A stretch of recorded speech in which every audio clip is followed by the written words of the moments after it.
Au nom du Père et du Fils et du Saint-Esprit, ainsi soit-il.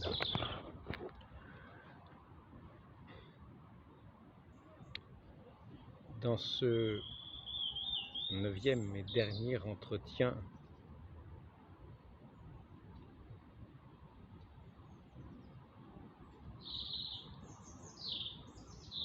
j'avais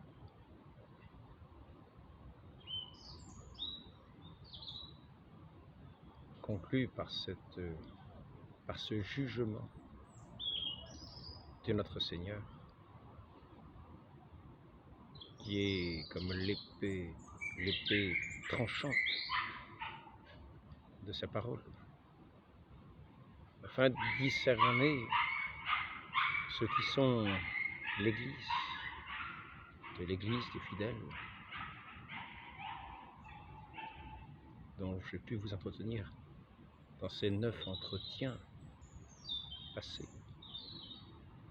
de ceux qui ne sont pas de l'Église des fidèles et qui vont à leur perte s'ils ne se repentent pas, s'ils ne reviennent pas de leur attachement à ce monde, de séduction du monde, pour se fixer sur ce roc inébranlable de la foi en la parole divine de notre Seigneur, sur lequel il bâtit véritablement cette Église des fidèles. Ainsi, je voudrais, pour terminer, venir par une prière pour demander la grâce de cette fidélité, le sacré cœur de Jésus, ce cœur qui a tant aimé les hommes. Il s'est révélé à eux.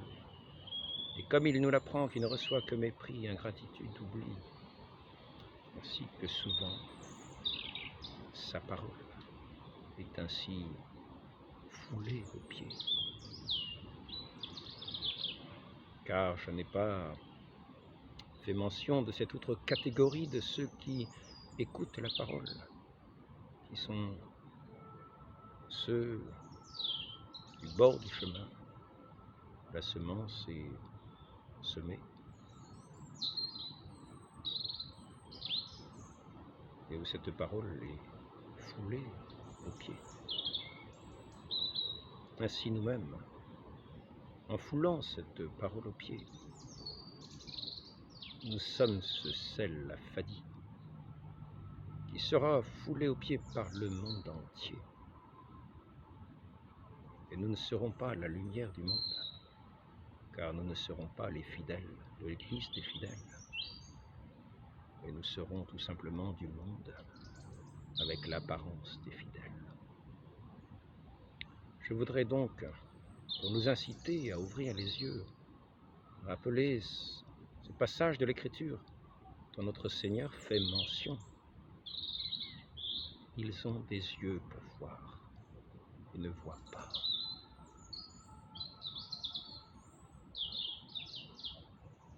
Ces paroles si simplement exprimées dans les Écritures, dont le sens est si simple que les simples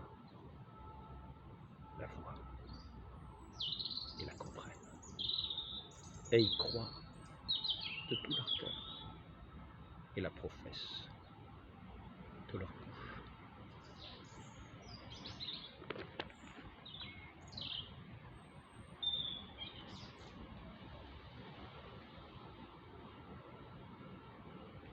Du chapitre 6 du livre d'Isaïe. Alors, l'année de la mort du roi Osias, je vis le Seigneur assis sur un trône très élevé, et les pans de sa robe resplendissaient, remplissaient le temple. Des séraphins se tenaient au-dessus de lui. Ils avaient chacun 6 ailes, 2 dont ils se couvraient la face, 2 dont ils se couvraient les pieds, et 2 dont ils se servaient pour voler. Ils criaient l'un à l'autre et disaient « Saint, Saint, Saint est l'Éternel des armées. Toute la terre est pleine de sa gloire. » Les portes furent ébranlées dans leurs fondements par la voix qui retentissait, et la maison se remplit de fumée. Alors je dis, malheur à moi, je suis perdu, car je suis un homme dont les lèvres sont impures. J'habite au milieu d'un peuple dont les lèvres sont impures, et mes yeux ont vu le roi, l'Éternel des armées. Mais l'un des séraphins vola vers moi, tenant à la main une pierre ardente, qu'il avait prise sur l'autel avec des pincettes. Il en toucha ma bouche et dit, « Ceci a touché tes lèvres, ton iniquité est enlevée et ton péché est expié. » J'entendis la voix du Seigneur disant, « Qui enverrai-je et qui marchera pour nous ?» Je répondis, « Me voici, envoie-moi. » Il dit alors, « Va et dis à ce peuple, vous entendrez et vous ne comprendrez point, vous verrez et vous ne saisirez point. Rends insensible le cœur de ce peuple, endurcis ses oreilles et bouche-lui les yeux, pour qu'il ne voie point de ses yeux, n'entende point de ses oreilles, ne comprenne point de son cœur, ne se convertisse point et ne soit point guéri. » Je dis, « Jusqu'à quand, Seigneur ?» Et il répondit, « Jusqu'à ce que les villes soient dévastées et privées d'habitants, jusqu'à ce qu'il n'y ait personne dans leurs maisons, et que les pays soient ravagés par la solitude, jusqu'à ce que l'Éternel ait éloigné les hommes, et que le pays devienne un immense désert. » Et s'il y reste encore 1/10 des habitants, ils seront à leur tour anéantis. Mais comme le térébinthe et le chêne conservent leur tronc quand ils sont abattus, une sainte postérité renaîtra de ce peuple. Parole du Seigneur.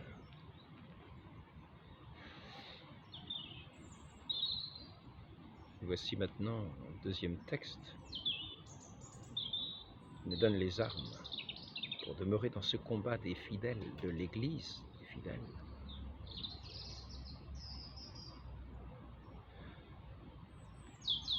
De la lettre aux Éphésiens au chapitre 6.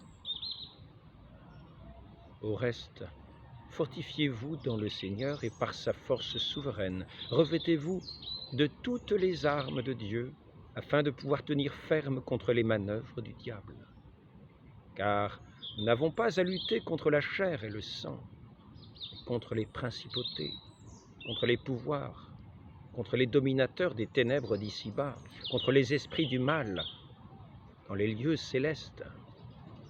C'est pourquoi prenez toutes les armes de Dieu afin de pouvoir résister dans le mauvais jour et tenir ferme après avoir tout surmonté. Tenez donc ferme. Ayez à vos reins la vérité pour ceinture. Revêtez la cuirasse de la justice. Mettez pour chaussures à vos pieds les bonnes dispositions que donne l'évangile de paix. Prenez en toutes circonstances le bouclier de la foi, avec lequel vous pourrez éteindre tous les traits enflammés du malin. Prenez aussi le casque du salut et l'épée de l'Esprit, qui est la parole de Dieu. Faites-en tout temps, par l'Esprit, toutes sortes de prières et de supplications. Veillez à cela avec une entière persévérance. Priez pour tous les saints et aussi pour moi, que la parole, quand j'ouvre la bouche, me soit donnée pour faire connaître avec hardiesse le mystère de l'Évangile, pour lequel je suis ambassadeur dans les chaînes, et que j'en parle hardiment comme je dois en parler. Ainsi soit-il, parole de notre Seigneur, épître de saint Paul aux Éphésiens, chapitre 6.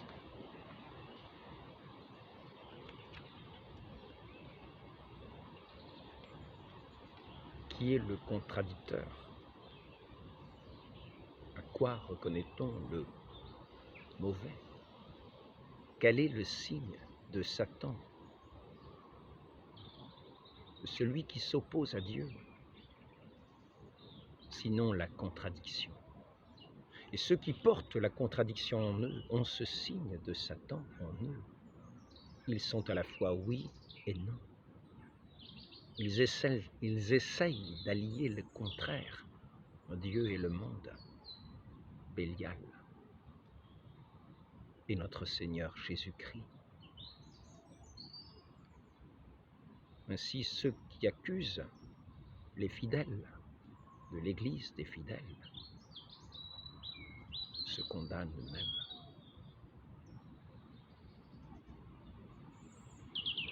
Car ils reconnaissent ainsi qu'ils ne sont pas bâtis sur le roc de la parole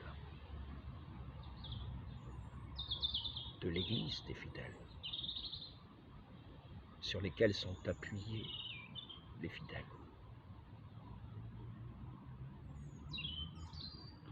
Et je voudrais maintenant faire une prière pour demander cette grâce de demeurer dans la fidélité ou d'y entrer par la conversion sincère de notre cœur. Nous pouvons toujours demander. Nous avons le désir sincère de nous tourner vers notre Dieu.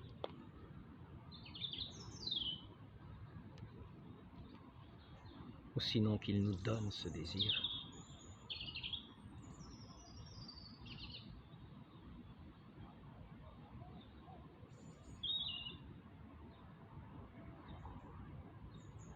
Au nom du Père et du Fils et du Saint-Esprit, ainsi soit-il. Je vous salue, cœur de Jésus.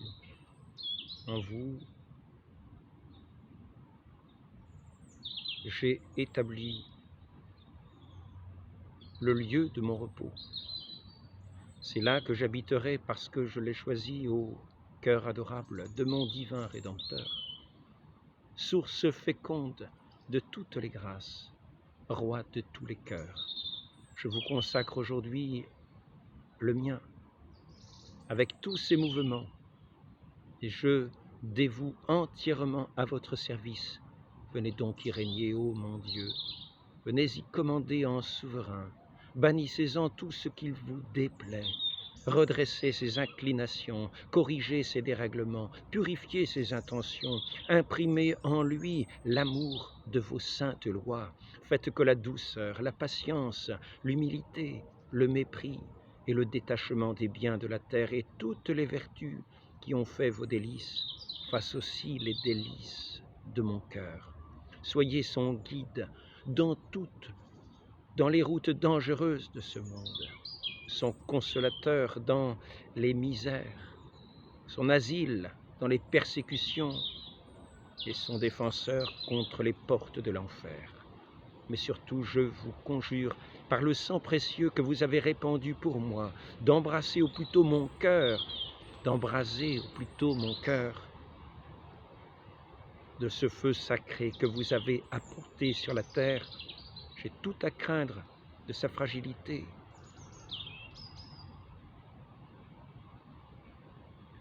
Mais je mets en vous toute ma confiance et j'espère tout de votre bonté. Consumez donc en moi tout ce qui vous déplaît, éloignez de moi tout ce qui peut vous résister. Imprimez si avant votre amour dans mon cœur, que jamais je ne puisse ni vous offenser, ni vous oublier, ni être séparé de vous.